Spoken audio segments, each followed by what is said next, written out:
Welcome to Meet the Candidate with your host, Sulani Madsen. Meet the Candidate is your opportunity to see local candidates and hear about the experiences that have shaped their lives. Meet the Candidate is a nonpartisan community project brought to you by your friends at the Ponderosa Republican Women's Club, North by Northwest Digital, We Believe, We Vote, and the McGarry Law Office, the landlord's attorney. Now, here's Sulani.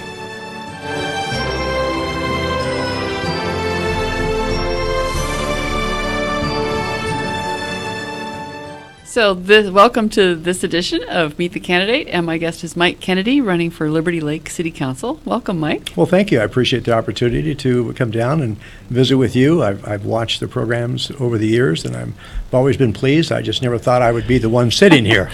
Well, we just think it's important for people to get to know those names that are on the ballot. And Very true. You know, just as people. And so I'm going to ask you that first question, which is, where were you born and raised? Well, I was actually born in Spokane. Obviously many, many years ago. Then about 6 or 7 years of age, we moved down to Southern Oregon.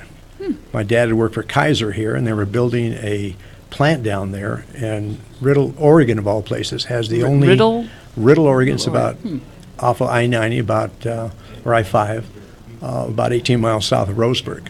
And it had the only nickel ore mine in the United States. And it was a green ore, and, you know, around here we have all the mountains with trees and stuff. Imagine one of those mountains completely stripped, everything else is green, and there is a green mountain, and that's the nickel ore that was mined. Oh, that's fascinating. Yeah, it was fascinating as a kid to grow up around that. Huh. Well, so you went to school there, and is that where you finished high school? I did, and then from there I went into the service, into the military. Which branch? I was in the Navy, and I was stationed in Pensacola, Florida. I was stationed, very fortunately, with the flight demonstration team called the Blue Angels. Oh, wow. So I got to travel extensively. When you take an 18, 19-year-old kid who was raised in a town of 800 people and suddenly thrust them in Pensacola, Florida, and the first thing you do is you're flying throughout the United States and the world as a representative of the Navy. It was a phenomenal experience for me.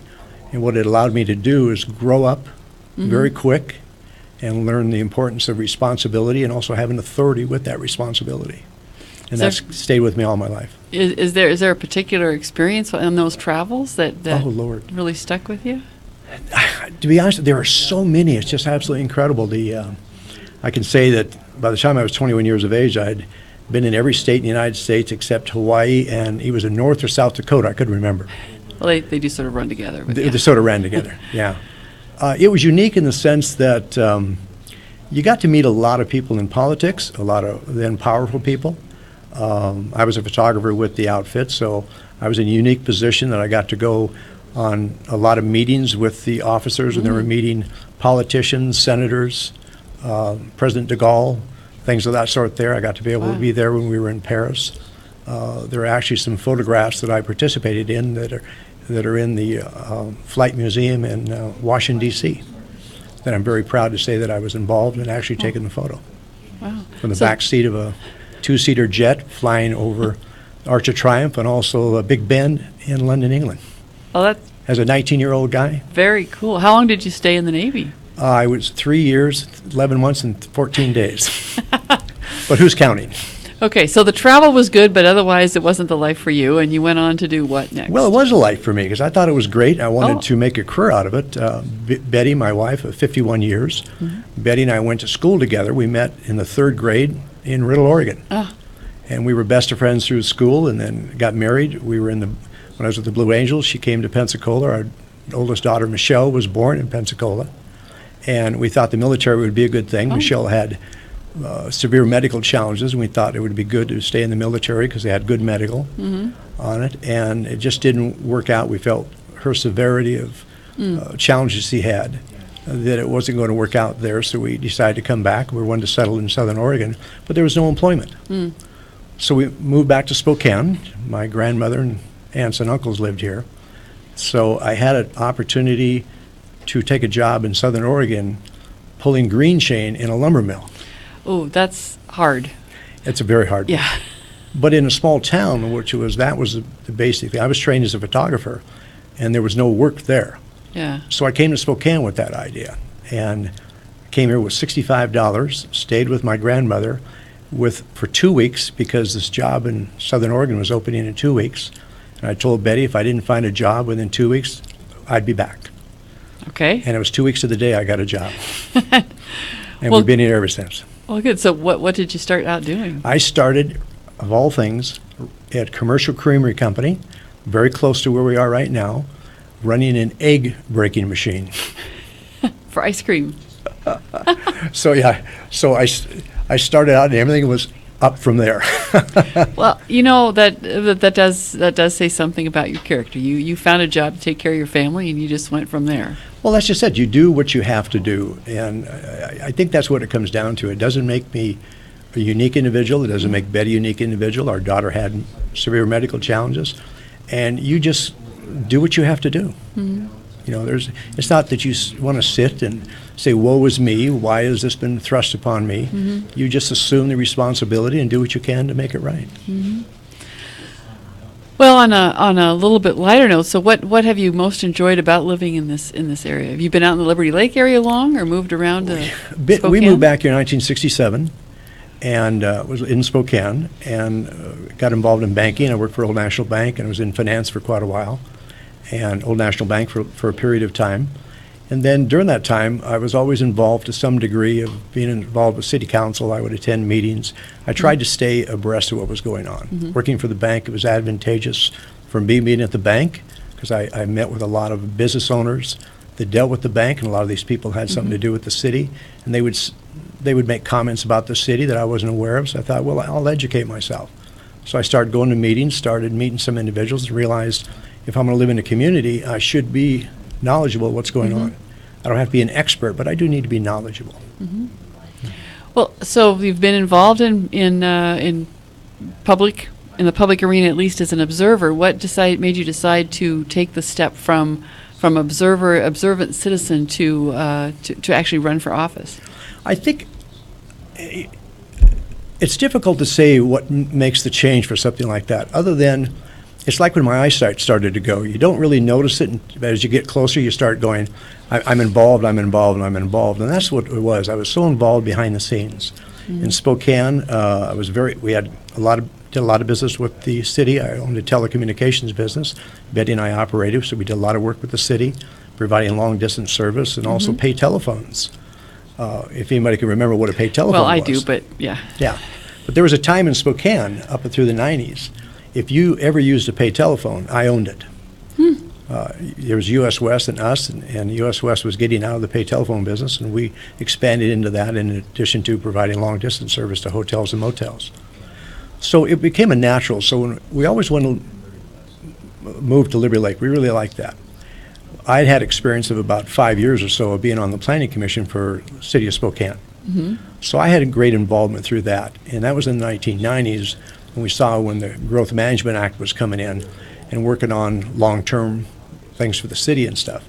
And what was unique about that is the city was trying to accomplish one thing, and I'll call it a hub more than less. Mm-hmm. They were looking at areas, and Seattle was doing this, Portland, Eugene, Salem. Most of the towns were trying to find an area where they could build to have trails for walking, bicycling, be able to have small businesses that could come in and get people out of their houses, and where it was convenient to walk instead of being in a car all the time.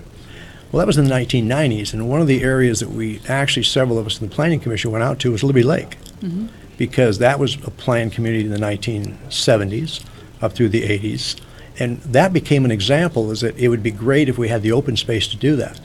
Well, I became so convinced that was such a great concept. I kept looking at it, and I traveled to Seattle, Portland, Eugene, and I met with city council members personally.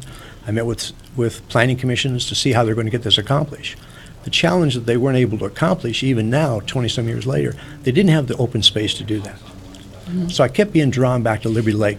That's what the concept that they were talking about was so great. So we moved there in 2002. City became a city in 2001. I attended my first meeting, I think, in 2002, and then I just sort of kept involved. But one thing I've always been involved with is behind the scenes. I believe being involved. I would go to individuals when it came to somebody run for council member, and I would talk to people, business owners, anybody. Would you have an interest in running? But I never really had an interest myself. But I was so visible in that capacity, I started having individuals say to me, well, why don't you run?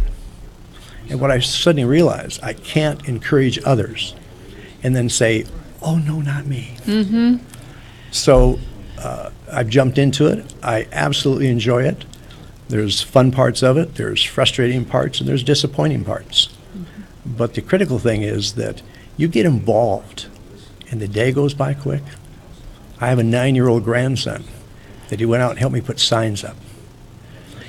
The most important thing I could walk away from, winning or not winning, or serving and not serving, is to see the look in my 9-year-old grandson that he's helping Grandpa. Yeah. See? Yeah. And he knows to be involved. He realized learning. it's important to get involved. Yeah. Yeah. Well, I'll let you have that last minute for you look at the camera and tell people why should they vote for Mike Kennedy for the Liberty Lake City Council. Well, very good. I feel I'm prejudiced because I think I'm very qualified. I've had years of experience in banking and finance. I've had years of experience in business for 30 plus years. We've had fellow workers, employees of over 100, 110, 115 employees at any one time. That was over a period of 3 different companies we operated. We were in 7 different states with just one of our companies alone. I have that experience that I can bring to the citizens of Liberty Lake, that I know what it is to run a budget. Mm-hmm. I know what it is to cost things on it.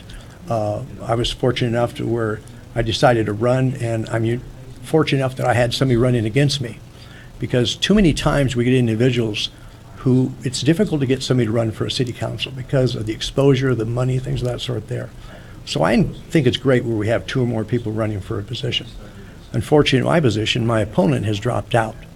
He just feels he doesn't have the time to do it because of his work, and I respect him for that. I have great respect for him that he came forward to run. So the unique thing is, I'll have individuals who will think, well, Mike has it now because the opponent's dropped out. But the ballots are already printed. So my opponent's name will be on there, even though he said that he's not running anymore. So it's important to realize that it is important I still get your vote. It's important that you understand that I know what it is to manage money, and I treat it as if it's my own. We have serious challenges in Liberty Lake when it comes to traffic, things of that sort there, and we have to figure out how we can encourage business to succeed, provide the services we do with our citizens, and be able to look long range and be able to continue to do that. Okay. Well, Mike, I'm glad you came in. It's important to encourage voters not to be apathetic and get that ballot in. This is a pleasure to be able to do this. It's important to at least get the word out to the public. It is. Thank you, Mike. Thanks for watching Meet the Candidate. Spokane Talks Online thanks our community-minded partners at Ponderosa Republican Women's Club, North by Northwest Digital, We Believe, We Vote, and the McGarry Law Office, the landlord's attorney, for helping make Meet the Candidate possible.